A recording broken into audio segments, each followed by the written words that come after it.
David Keith McCallum was born on September 19, 1933, in Glasgow, Scotland, into a household where creativity was not encouraged, but expected. His father, David McCallum Sr., was a respected violinist and conductor with the London Philharmonic Orchestra, while his mother, Dorothy Dorman, was a skilled cellist. Music filled their home, shaping David's earliest memories and instilling in him a deep respect for discipline, precision, and emotional expression. He initially followed the same path, training in classical music and studying at the Royal Academy of Music, where his talent was evident. Yet, as he matured, McCallum discovered that storytelling through performance stirred something deeper than music alone. This realization led him to shift toward acting, enrolling at the Royal Academy of Dramatic Art. That decision quietly redirected his life, setting the stage for a career defined by intelligence, restraint, and depth rather than spectacle. Early roles and a rising reputation. McCallum's early acting career began in British cinema during the 1950s, where he quickly distinguished himself through intensity rather than flamboyance. Films such as Ill Met by Moonlight and Hell Drivers showcased his ability to convey inner conflict with subtle gestures and controlled emotion.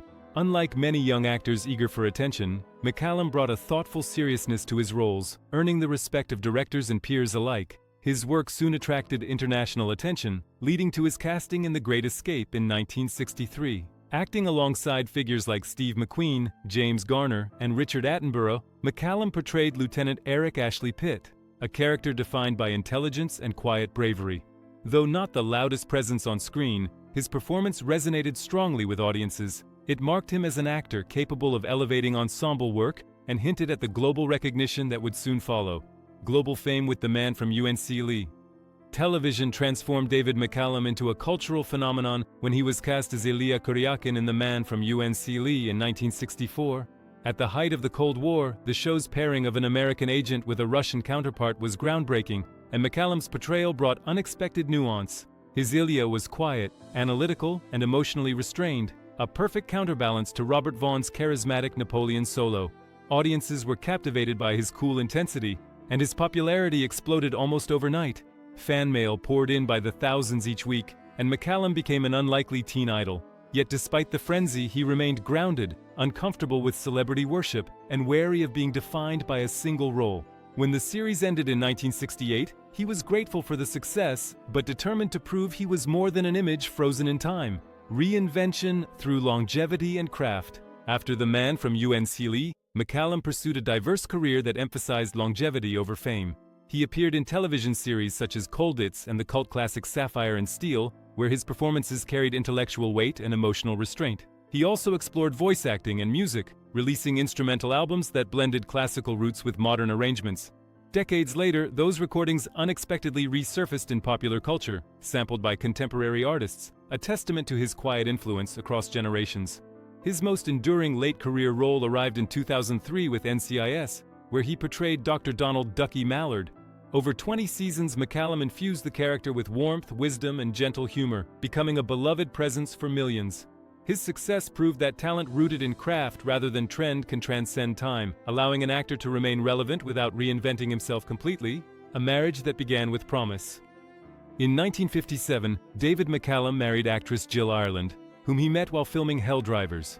At the time, both were young, ambitious, and building promising careers, and their relationship seemed grounded in shared creativity and mutual admiration. Together, they welcomed 3 sons and appeared to embody stability in an industry known for turbulence.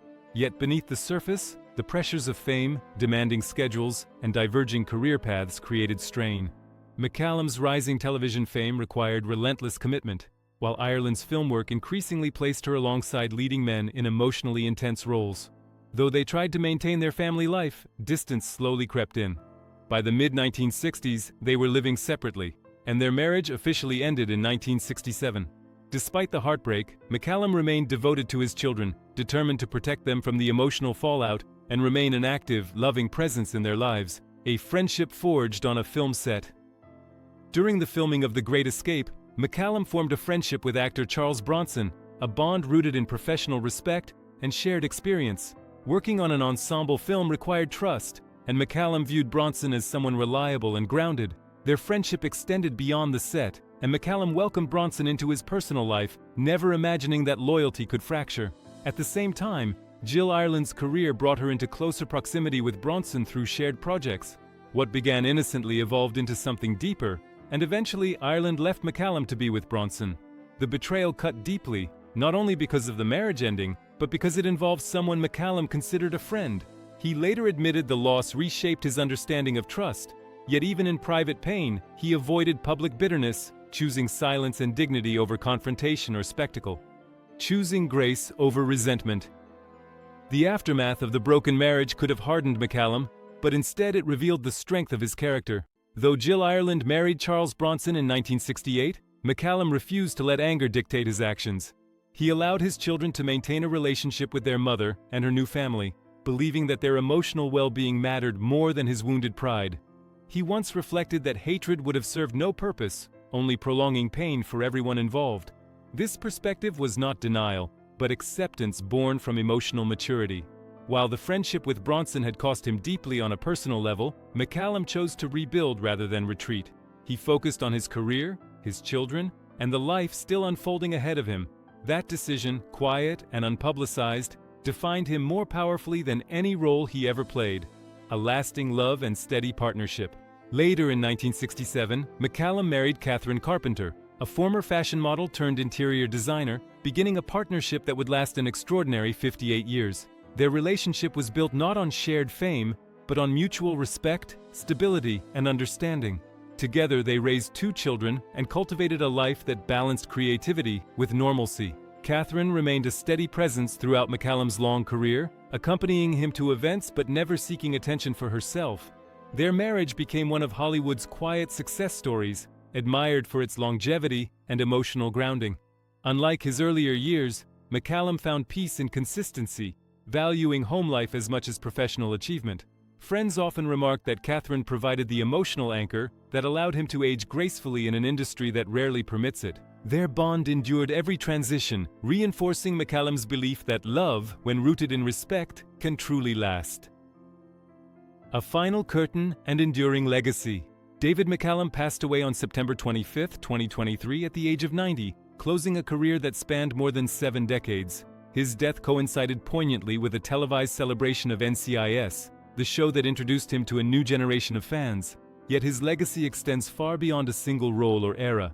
He is remembered as an actor who valued craft over ego, dignity over drama, and grace over resentment. The story of his friendship with Charles Bronson remains painful, but it also reveals the depth of McCallum's humanity. Rather than defining himself by betrayal, he chose forgiveness and forward motion.